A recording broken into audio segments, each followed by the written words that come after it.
మమకారమన్నది లేనింటికి మహాలక్ష్మి ఏనాడు రానే రాదు.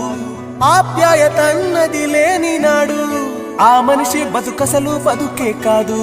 విడిపోయి కూడే వేళ భారాలే తీరేను, దూరాన నావే నాడో తీరాన్ని చేరేను.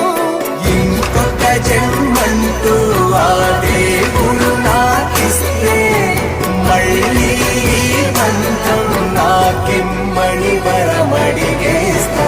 ఎవరేమి అంటున్నా ఎవరేమి చేస్తున్నా అనుబంధమే నాడు తీరనిది. నేనున్న ఈ రోజు నేలేని ఆ రోజు అనురాగ